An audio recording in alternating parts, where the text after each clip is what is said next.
La Plaza de Toros de Getafe dejará de ser un lugar abandonado para convertirse en un gran espacio de eventos deportivos y culturales, donde la juventud debe ser protagonista. Este fue nuestro compromiso con la ciudadanía cuando nos presentamos a las elecciones. Lo recordamos. Transformaremos la Plaza de Toros en un espacio para eventos deportivos y culturales. Tras su cerramiento e insonorización, podremos disfrutar de un ocio a lo grande. Una vez más, cumplimos nuestro contrato ciudadano. Este mismo año se convocará un concurso de ideas arquitectónicas por parte de profesionales de reconocido prestigio. Tras la valoración de un jurado experto, realizaremos una consulta pública para que seáis vosotros y vosotras quienes decidáis. Getafe necesitaba un gran espacio donde asistir a grandes eventos deportivos y culturales, un lugar donde la música, el teatro o la danza pudieran romper los límites del espacio o donde nuestros clubes deportivos puedan dar un tremendo salto de calidad en sus competiciones. Todo ello poniendo el foco en las nuevas inquietudes de la juventud, como son las nuevas tecnologías y el ocio digital. Por fin, la Plaza de Toros pasará a ser una plaza de todos y de todas. Queda mucho por hacer, pero mientras, ¿te apuntas a mejorar Getafe?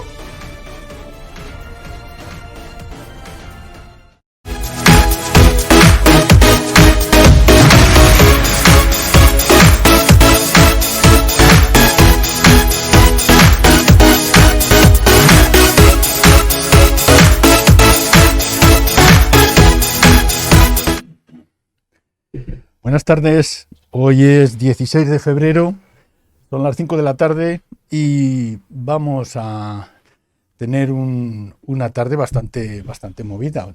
Durante estos dos programas que tenemos vamos a ver asuntos relacionados básicamente con la cultura y con los servicios sociales.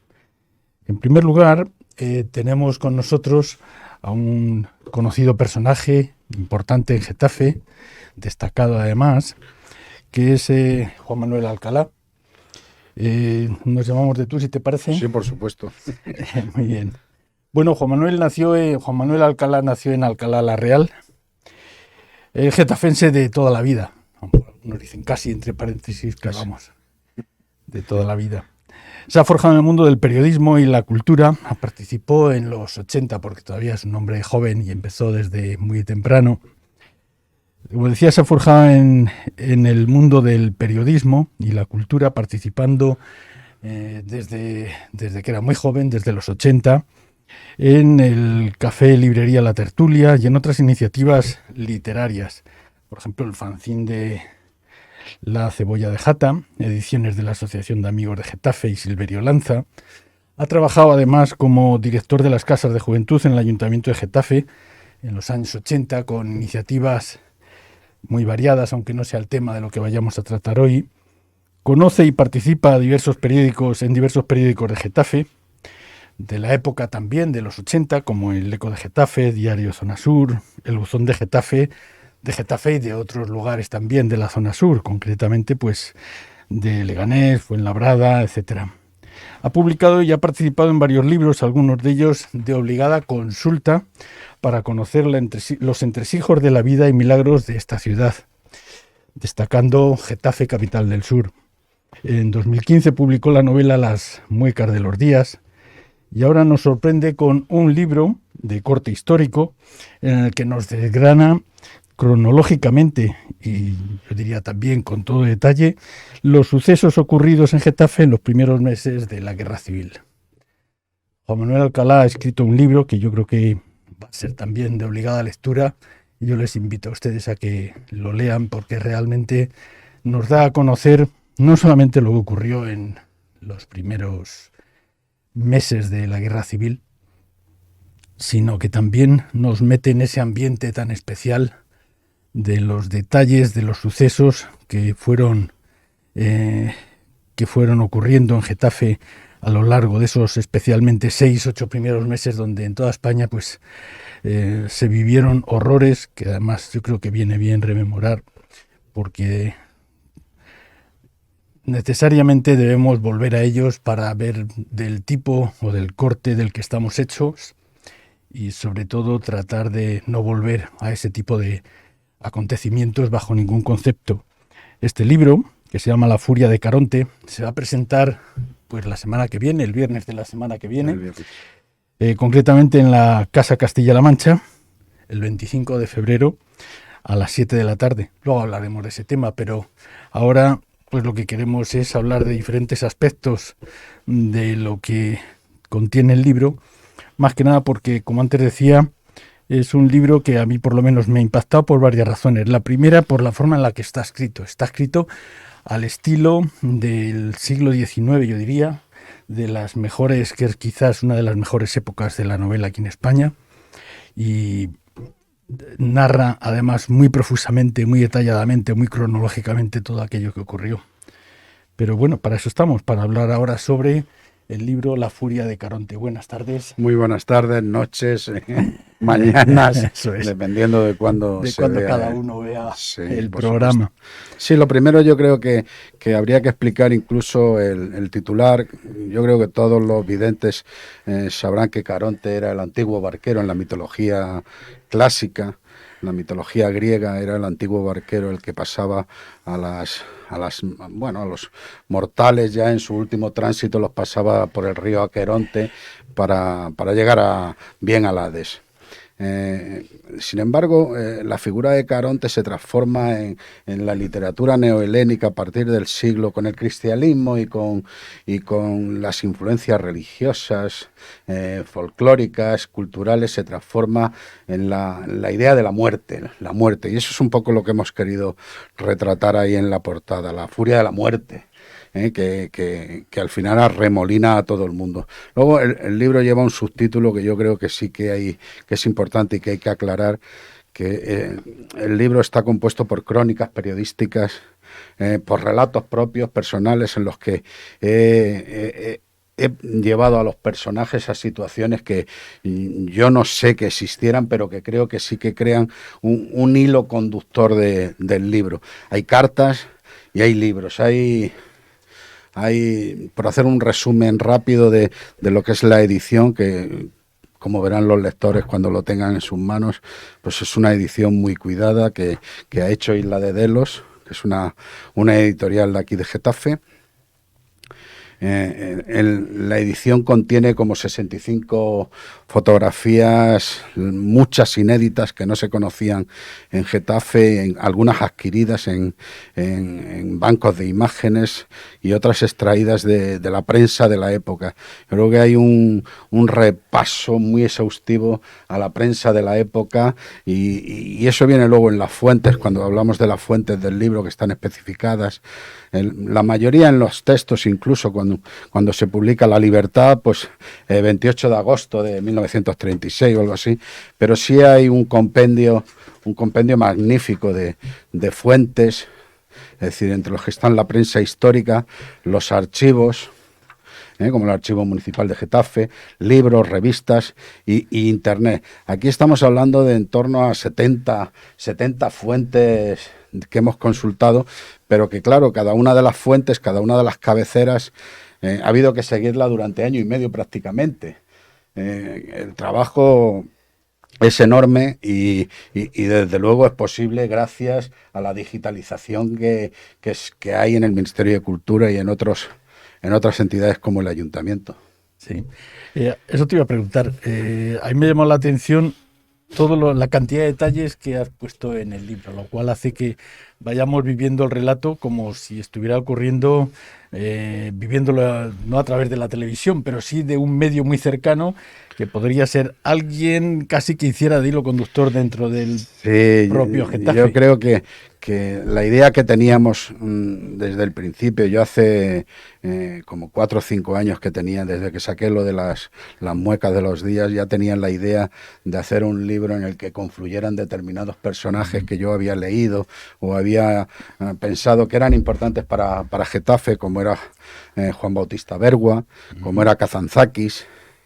Y el problema al principio es que tenías un poco de material, pero no había forma de estructurar aquello. Es decir, bueno, ¿qué sentido tiene que yo junte 3 relatos sobre 3 personajes que llegan aquí? Y entonces al final, a fuerza de escribir, pues un poco se fue madurando la estructura cronológica con capitulitos muy pequeños que muchas veces están enlazados, por alguna razón están enlazados. Y ese orden cronológico es un poco el que da al libro ese aspecto de continuidad, aunque son capitulitos muchas veces que son absolutamente independientes, como cuando empiezas a leer sobre Kazantzakis, pues Kazantzakis está en su isla allí escribiendo la Odisea de nuevo, repasándola, porque va por la quinta corrección. ¿Qué sentido tiene eso? Bueno, pues el lector lo tiene que ir descubriendo hasta el final. Como debe ser. Creo que hemos hecho un recorrido desde todo el año 36 hasta prácticamente el 46, son 10 años. La mayoría de los últimos años, desde luego, no nos han interesado. Quiero decir, nosotros en el año 37, en junio del 37, cuando liberan a Juan Bautista Bergua, pues ya quitamos el pedal, el pie del pedal, porque creemos que eso está prácticamente por acabarse. Hablamos un poco de lo que es la represión franquista y, por último, yo creo que la guerra para mí acababa con el fusilamiento de Francisco Gasco, el berenjena. Hemos visto antes una imagen por ahí. Y bueno, yo creo la idea... No sé si tienes alguna pregunta más o sigo hablando. Sí, no, tú sigue hablando, pero te voy a hacer preguntas, no te preocupes. No, digo que hay algunos detalles que yo creo que sí son importantes. Empiezo el libro, una vez acabado el prólogo, con una biografía, yo creo que exhaustiva de Juan Bautista Bergua, sobre todo en su labor profesional cultural, como escritor y como editor. Editor, sobre todo, sí. Ahí ese es un poco, para mí era el principal hilo conductor, donde este hombre, Juan Bautista Bergua, que tenía los almacenes de la editorial aquí en Getafe, en la calle Madrid, con esquina Vinagre, este hombre... además, no solo los almacenes, era una villa donde pasaba los fines de semana, invitaba a amigos como al alcalde de Madrid, y me imagino que al alcalde de Getafe o a determinadas personas que él quería, pues venían ahí a comer los fines de semana. Este personaje es un personaje que es conocido también como el editor rojo. Pero poco se ha hablado de que en esa época, durante la época republicana en la que él publica obras como La Salvación Roja o Los Credos Libertadores, en el que está elevando, él se siente comunista prácticamente y cree en esa idea de igualdad y de laicismo que impera en la República, pues se desconoce también un poco que también publicó obras antimarxistas y obras antimasónicas, muy duras además. El personaje del editor rojo Bergua se relaciona directamente en el libro con el general Mola. Es un hecho particular, porque Mola, cuando le destituyen como director general de seguridad, pues pasa una época en la que no tiene dinero, no tiene medios y está amenazado de muerte. Entonces él se refugia en casa de Bergua. A partir de ahí nace una amistad que se traduce en el libro a través de cartas que se escriben, incluso, bueno, al final Mola el que le salva la vida de morir fusilado por los franquistas cuando toman Getafe. Sí. Y para rematar la faena, bueno, le queman los libros, claro, por supuesto, las típicas, la pira de la cultura que llamamos ahí. Pues los franquistas, la policía de ocupación de Franco, son los que ordenan la quema cuando él ya estaba preso en la cárcel de Ávila. El libro, la historia de Bergua acaba cuando es liberado, pero poco antes de liberar escribe un libro sobre la Falange. Cosa que hasta ahora era muy poco conocida y que sorprende. La verdad es que el libro de exaltación de la doctrina falangista pues tuvo un mal final, porque los gerifaltes de la Falange ordenaron su retirada y su inutilización, ya fuera por el fuego o por cualquier otro medio. Es un personaje muy curioso, que se extiende ahí incluso las relaciones. Por eso interviene un poco más Mola también en todo el libro, porque por esa relación particular porque sí, había que pues mantener el relato de Mola, sigue funcionando por ahí hasta que le salva la vida. Sí, sí, hasta que puede llegar hasta Francia Claro, y luego y ya llega a salvarse sí, Francia. de la quema. Bergua fue un personaje que murió, yo creo que murió en el año 82, longevo, muy longevo y prolífico, además polifacético, hablaba Sí, como sí, 5 o sí, sí, 6 varios idiomas. idiomas, sí, sí. Y escribió, bueno, tonteó un poco con la dramaturgia, escribiendo obras de teatro, incluso pues hay anécdotas que no, al final no he recogido porque he tenido que ir rechazando material, pero con Muñoz Seca tuvo un altercado serio de plagio.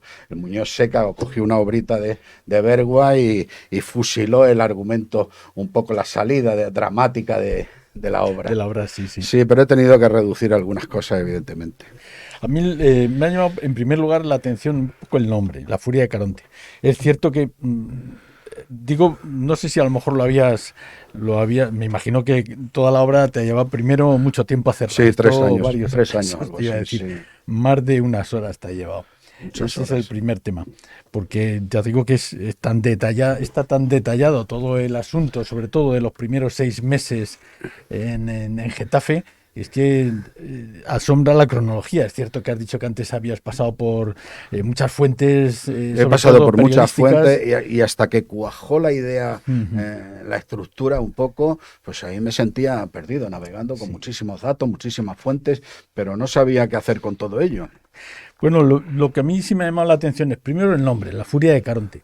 Es cierto que el barquero pasaba de un lado a otro del río a Caronte, pasaba al personal siempre y cuando llevara su moneda. Para los pagarle. óbolos, sí, de plata, sí. Pero parece como si fuera algo parecido a que buena parte del personal no hubiera llevado su moneda y les tenía allí condenados a ir por durante eso, 100 años. sí.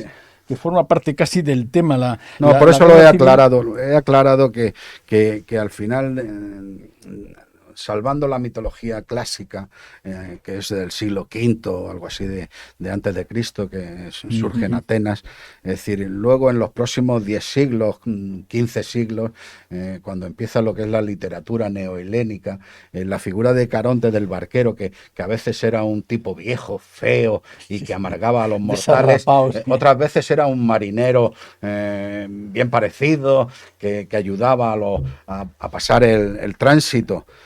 Sin embargo, esa idea del barquero se cambia, se modifica, y entonces es la personificación de la muerte, es la persona que ya es un caballero negro, va a caballo, ha abandonado el Hades y se dirige a matar, a llevarse las almas de la gente. Incluso hay términos en la literatura romana en los que se define, por ejemplo, a la gente que mató a Julio César, se les aplicó un adjetivo con la palabra Caronte en griego.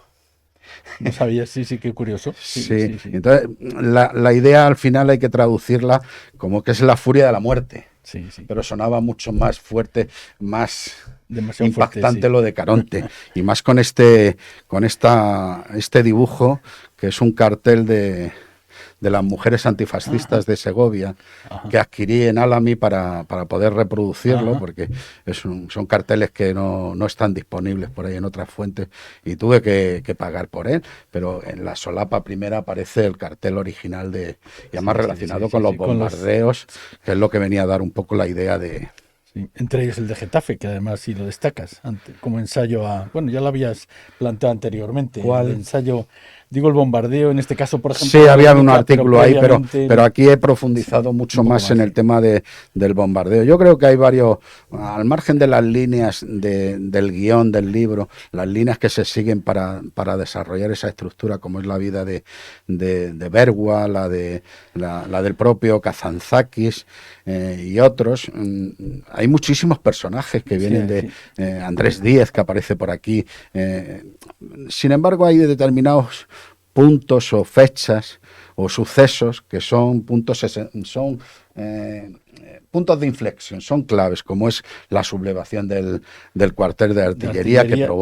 Que provoca el ataque de los aviadores y de los milicianos. Después de eso, el juicio, quizá lo más pesado del libro es el juicio. Lo pensamos 3 veces entre reducirlo y dejarlo tal y como están en el expediente este de la causa general. Sin embargo, pensábamos que había una pregunta ahí que quedaba sin resolver, que era ¿quién empezó el tiroteo alrededor del cuartel de artillería? Los artilleros decían que los aviadores y los aviadores decían que los artilleros, porque ahí estaba un poco la clave de si había habido sublevación o no. Sin embargo, pues el cuartel de artillería, los juicios estaban predeterminados, igual que los franquistas. Quiero decir igual. Que estamos hablando de juicios por uno y por otro lado, en los que el veredicto ya se conocía de antemano. Pasa como con la condena a muerte de Francisco Lastra, que le condena por haber participado en la destrucción del cerro y por haber incautado no sé cuántas fanegas de algarrobas. Es decir, ¿por eso se puede condenar a muerte a un hombre? Pues no. No, lo que pasa es que también hay que reconocer que había mucho tabú y que había mucha gente que no denunciaba los hechos y eso. Pero bueno, eso por una parte. Más puntos de inflexión, pues es la toma de Getafe, la misma toma de la defensa que hay y la toma tan bestial que hace el ejército franquista de las trincheras getafenses. Eso está totalmente radiografiado y perfectamente explicado a través de las crónicas que se reproducen, que en la mayoría no puedo inventar nada, porque has visto que hay relatos en los que sí invento, me puedo explayar literariamente, pero hay algunas en las que van todas con comillas, porque es que... Sí. Es cogerlo directamente de las fuentes. No quiero decir que era mejor recurrir directamente a las fuentes. Sí. Hay un punto también importante que luego suscita otros momentos de tensión y de violencia, como son los bombardeos, que antes has hablado de los bombardeos. Los bombardeos empiezan en agosto. El primer bombardeo es del 25 de agosto, creo. Y a partir de ahí se empieza a producir una espiral de violencia terrible. Es decir, los milicianos... Sí, como no voy a concluir de qué partido, de si eran republicanos, si eran anarquistas, si eran socialistas, si eran... no sé, los milicianos empezaron a sacar a gente de sus casas y a matarlas en las cunetas. Es un hecho terrible. Sí. Es un hecho terrible. Bueno, y eso se va acentuando un poco según siguen los bombardeos. Y luego está el tema del bombardeo del 30 de octubre, que es un tema polémico en los que Arturo Barea decía que había 60 víctimas. Hay fuentes que hablan, incluso publicadas por el Bando Nacional, de 50 víctimas. Hay periódicos que hablan de 100, como el periódico editado por el Partido Comunista de Estados Unidos. Hay un periodista en el que se basa esta información del Daily Worker, que confirma que el periodista estaba allí y que había habido 100 muertos entre niños y adultos, y habla de la intervención de las ambulancias escocesas. Ese es un dato muy importante que no se ha tenido en cuenta, porque la intervención de 2 ambulancias pudo ser una catástrofe no está contrastado. Yo cito a algunos historiadores de aquí de Getafe. Sobre todo el hecho de que no llegara al cementerio prácticamente víctimas y que no se recogiera. Sí, hay una del 23 de octubre que sí que están anotados en el cementerio 6 o 7 víctimas, pero de las del día 30 no está anotado. Pero de todas formas, es que si las ambulancias estaban funcionando, lo más probable es que se llevasen a los muertos a Madrid a los depósitos.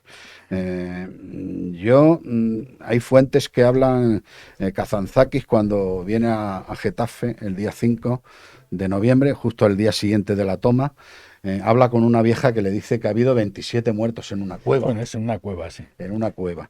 La monja que escribe una carta al diario de Palencia habla de 25 muertos. Yo creo que hubo por lo menos 40 o 50 muertos. Al margen de muchos heridos. Sobre todo niños. No se puede demostrar, sobre todo niños, sí, hubo muchos niños. Estoy seguro de eso, pero entre la censura y y la falta de datos concretos, pues estamos todos aquí teorizando sobre un hecho que yo creo que sí que fue grave, porque simplemente el hecho de que en una cueva muriesen 27 personas, pues ya me parece suficientemente grave. Grave, sí. A mí te decía, lo que me había gustado de principio era que el lenguaje que utilizas es parecido al de los episodios nacionales, lo cual dice mucho en este caso, yo creo, Bueno, está mezclado, de la forma de escribir tuya. A mí me parece que pasa a ser un clásico. Me parece un tema bonito. No sé si llegaremos a clásico. No lo sé, vamos, no te digo la forma de escribir. Yo creo que hay un rompecabezas, un patchwork, aquí es un compendio en el que hay mucha literatura que es ajena a mí, por supuesto, que es crónicas periodísticas de la época y además muy buenas. Quiero decir que aquí venía España, en uno y otro bando, venía la flor y lo nata, mejor de la literatura y el periodismo. Entre ellos Kazantzakis, que tiene aquí un protagonismo esencial. Kazantzakis es un poeta enorme, quiero decir, simplemente al margen de Zorba el griego, que es lo que le dio la fama y el dinero, la Odisea que escribe Kazantzakis, que ya es el final prácticamente de la literatura neohelénica y en la que también aparece Caronte, es un viaje, es una obra de 33.333 versos, en versos decahectasílabos. Y yo he empezado a leerla. Tiene 1000 páginas y voy por la página 250. No se te porque hace algo tengo que eso. ir madurando cada frase, cada no sé qué. Pero el resumen es un poco la huida de Odiseo de Ítaca, es decir, fundar la ciudad ideal, es decir, un poco las ideas que había en el siglo XX por aquella época, ¿no? El conflicto que había entre la ideología comunista en la Unión Soviética y el fascismo, ¿no? que reinaba en Alemania y en Italia. Sí. Ahí, de todas formas, hay cosas que yo creo que impregnan o hacen diferencia. Yo no puedo superar a Kazantzakis cuando hablabas del estilo, ¿no? Digo, entonces, me estaba refiriendo, antes que intentar episodios nacionales, antes que intentar superar eso y deformarlo o transformarlo, he preferido meter las comillas y ir uniéndolo en algunos sitios con un poquito de cemento malo. No. Luego hay relatos que son prácticamente míos, como alguno de Bergua, incluso de Kazantzakis, cuando está en la isla montándose la casita con su amante, pues sí, ahí sí invento un poquito más y hago un poco de ejercicio de... Te lo permite, sí, pero quizás a lo mejor los luctuosos hechos que ocurren en Getafe no te permite tampoco. Sí, hay alguno que he intentado completarlo, pero ahí es mucho más difícil, porque te metes en un campo de nabos ahí, pero terrible, ¿no? Y yo creo que ya me he metido bastante en cuanto al tema de los asesinatos o de las sacas y de los responsables. Al final, quiero decir, había responsables. Otra cosa es que todos los personajes vivían en una espiral de violencia difícil de salir de ella. Quiero decir, es que Francisco Lastra era el máximo mandatario, era el responsable del Frente Popular en Getafe, del Ayuntamiento y del Frente Popular. Hay que cargar las tintas sobre el responsable y los responsables que tiene alrededor, no hay que darle muchas vueltas. Claro, pero él era el responsable. ¿Que estaba dentro de una dinámica y una espiral de violencia? Pues sí. Y ahora no somos capaces o no deberíamos ser capaces de juzgar a las personas. Pues igual que el juicio contra los artilleros, pues ahí hay responsabilidades de los mandos. Pero bueno, hubo 5 condenas a muerte. Y a lo mejor no tenían que haber sido tantas o... No sé, es difícil juzgar a toro pasado desde el tiempo. Yo creo que la idea del libro es que hay que leer, hay que hablar de este tema de la guerra. No debe ser un tema tabú.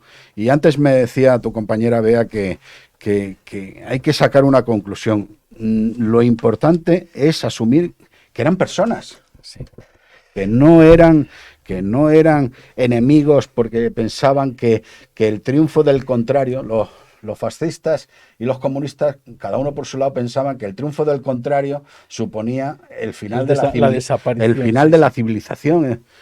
Pues no, pues ya vemos que no, ¿eh? Sí. Ahora, A lo mejor no la cargamos por otra cosa, por la contaminación, por lo que sea, pero no por eso. ahora, a mí, yo creo que sí has entrado a un tema y es a manifestar el horror de los primeros meses porque básicamente fueron los primeros meses donde la mayor parte de los asesinatos, primeros Sí, meses hasta de la toma, contienda, prácticamente. no de Sí, el Getafe, día no 3, me 4 de refiero, octubre. pero no me refiero a Getafe, me refiero a toda España. Sí, sí. Ese es el Hay un tema, artículo de las pistolas que todo el mundo quiere una pistola, que esto no sí, puede ser. incluidos los curas, Incluso el cura. incluidos los Tenía curas, dos, además. sí, sí. Pero yo creo que cuando ve uno los datos, por ejemplo, de muertes, de asesinatos que hubo en una guerra civil, que luego nos ha durado, todavía nos duran los rescoldos, que eso es Sí, parte del sí, problema. sí. Yo, por eso te decía que yo creo que el horror, yo creo que en cierto modo primero tenemos que ser capaces de asimilarlo. En la Segunda Guerra Mundial, por ejemplo, nadie podía entender cómo Alemania, que había sido la patria de una cultura muy desarrollada, a partir de la música, a partir de los escritos de Goethe y compañía, a partir de una zona económicamente muy fuerte, que incluso aunque resultó depauperada en los años 30 se recupera. ¿Cómo puede llegar al horror de matar a varios millones de personas sin que pase nada? Eso es Pues es una cosa parecida, yo creo, que a lo que ocurrió aquí en España. Los muertos todavía no los estamos tirando de un bando a otro, pero al final no se sabe si, porque la guerra española a mí me parece, no sé lo que te parece a ti, pero a mí me parece que la guerra española fue una guerra de ideologías llevadas al extremo. Sí, Eh, creo que pero además lo comento en el comandada por prólogo. No sé bestias. si has leído el prólogo, pero Sí, sí en me lo el he leído, prólogo sí. un poco vengo a decir eso, Sí, lo que, resumo, sí, que lo era la resumo. última, era Sí, el último de los enfrentamientos, que España se enfrentaba a una lucha de clase en ese momento, pero que anteriormente habían sido los Borbones con las guerras carlistas, habían sido las guerras de independencia de América, es decir, habían sido ir contra los judíos, es decir, siempre habíamos estado en esa diatriba de enfrentarnos unos contra otros. por lo menos en los últimos 130 o 140 años, sí. Desde la llegada básicamente De de los Fernando, franceses, sí, no Fernando habíamos tenido VII, otra sí, cosa sí, que sí. guerras civiles de una manera o de otra. Pero si aquí a la guerra civil añades además la guerra ideológica y las revoluciones que se estaban gestando en otras partes de España, es que a mí me cuesta entender cómo ahora, claro, no podemos juzgar lo que estábamos diciendo, cómo ahora podemos ver esta serie de sucesos que ocurrieron en Getafe, porque a la hora de la verdad en Getafe, cuando triunfa, y en muchas de las ciudades, cuando triunfa, en este caso la izquierda, vamos a llamarlo así, incluso la izquierda más radical, pues lo primero que se le viene a la gente es liquidar a la derecha. Puede ser radical o no radical, que eso es lo que ocurre.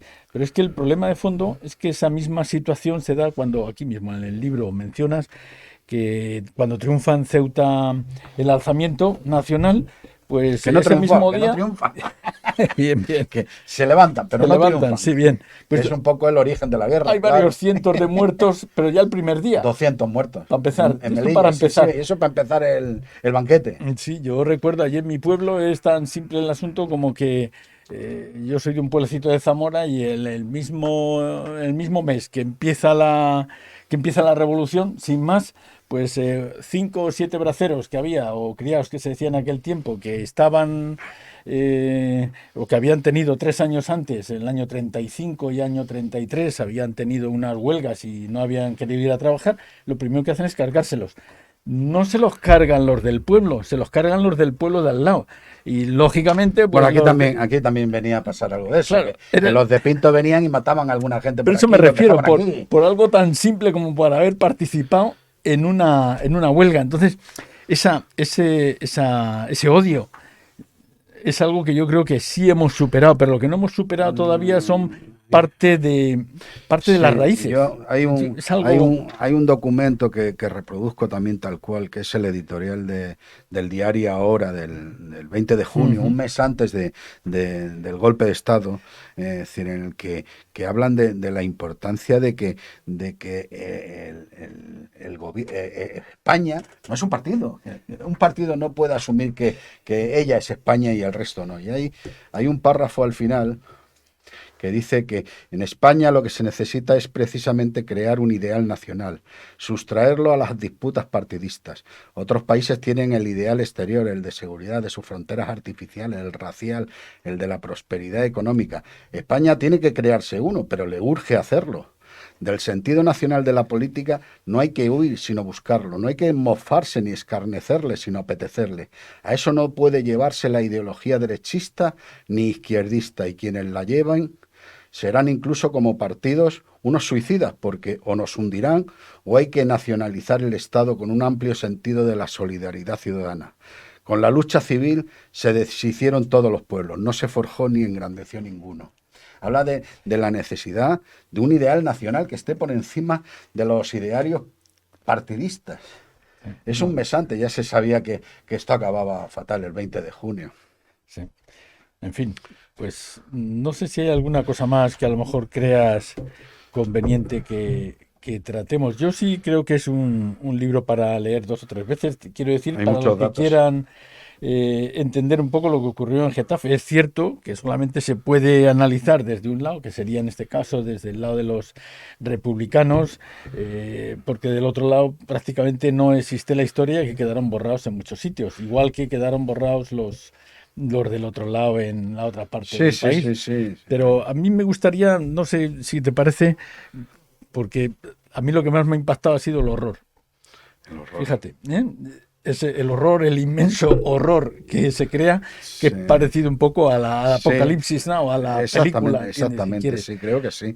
Pero algunas cifras que a lo mejor tengo, no sé, antes de ir un poco al tema de la presentación, se produjeron en España aproximadamente unos 500.000, 550.000 fallecidos. Esto está cogido de Wikipedia y como sabes, al final interviene no sé cuánta gente y hay que llegar a un acuerdo para que los datos sean lo más fiables posibles.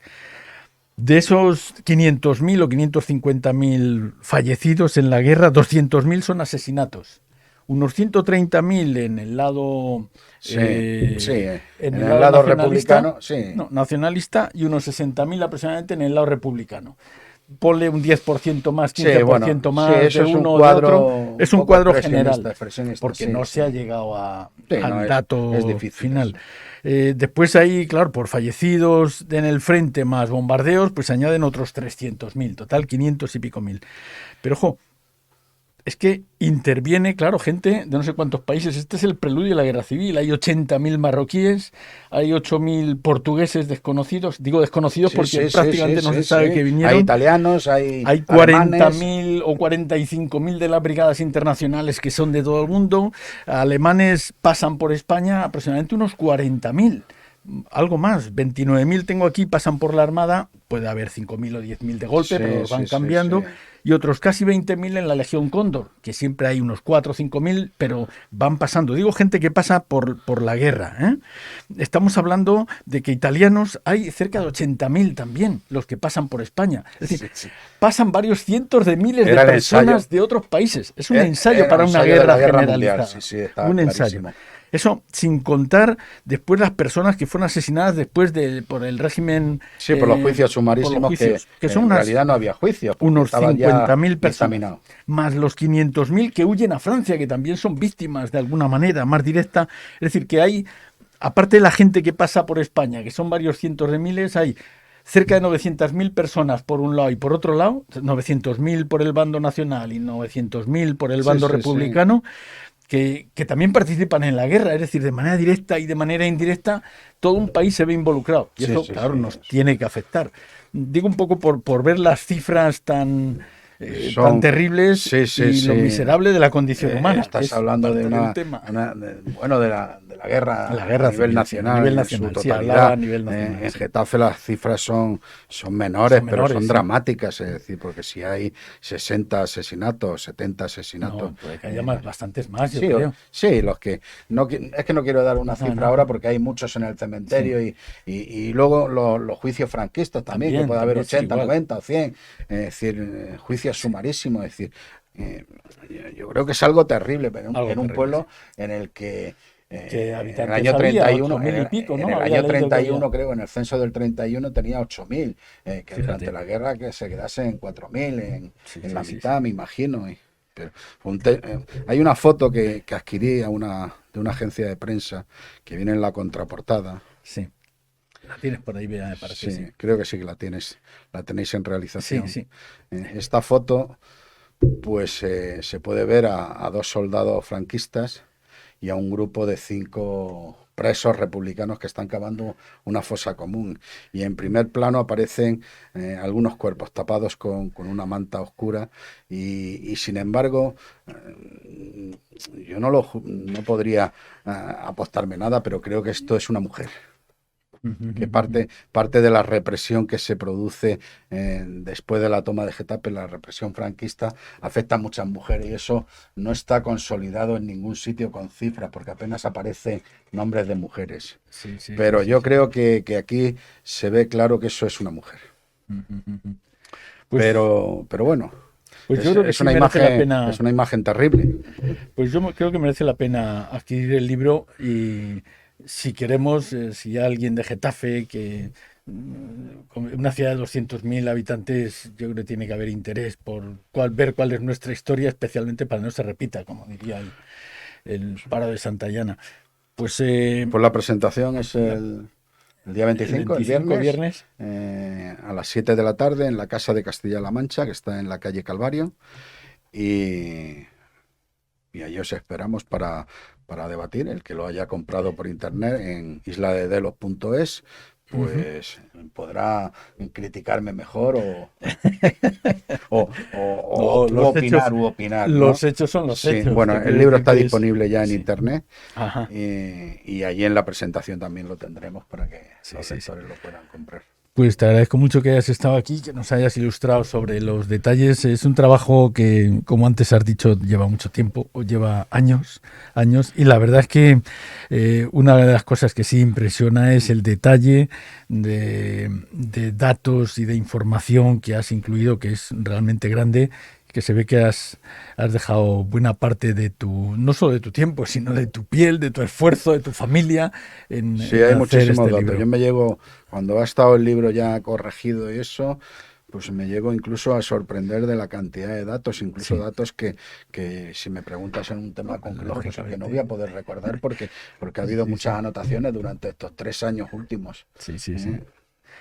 Pues muchas gracias, Juan Manuel Alcalá, por estar con nosotros. A vosotros. Y confiamos en verte pronto con cualquier otro libro con el que nos... Tengo varios proyectos. El próximo, creo que estoy ya acabándolo, es un libro de cocina, relatos y de cocina.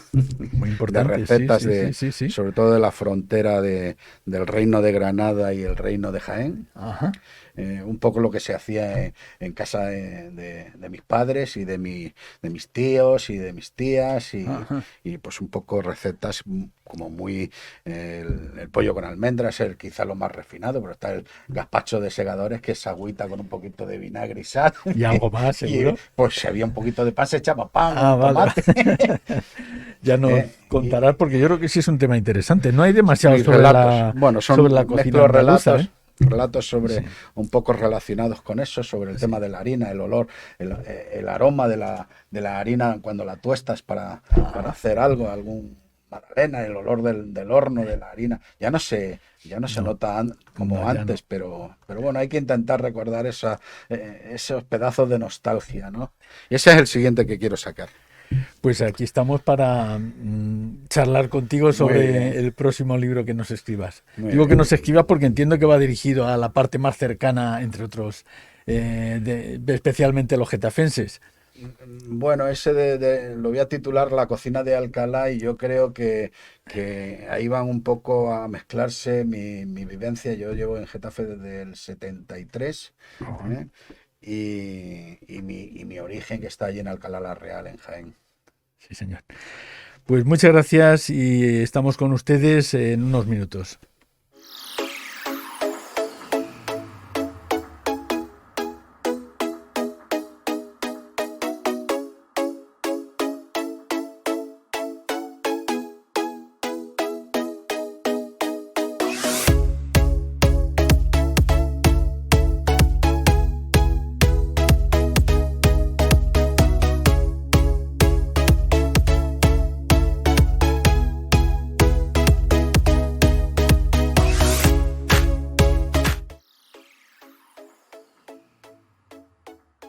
Getafe tendrá un río en condiciones. El proyecto Getafe Río verá la luz este año, un proyecto que acondicionará el Manzanares a su paso por Getafe, como una zona de paseo y recuperación de miles de especies. ¿Qué vamos a hacer exactamente? Pues para empezar, se acondicionarán los márgenes del río, se instalarán pasarelas para cruzarlo y se crearán zonas de esparcimiento, ocio y también educación medioambiental. A su vez, se realizarán hasta 37.000 nuevas plantaciones con el fin de recuperar la biodiversidad de la zona. Pero esto no nos lo hemos inventado nosotros ahora, de repente, es una demanda histórica de la ciudadanía y ya lo propusimos en campaña en 2019 en nuestro contrato ciudadano y por fin será una realidad. Getafe merece un río en condiciones que permita no solo el disfrute de los vecinos y vecinas de nuestra ciudad, sino también el desarrollo de nuestra flora y fauna. Una vez más, sí se puede.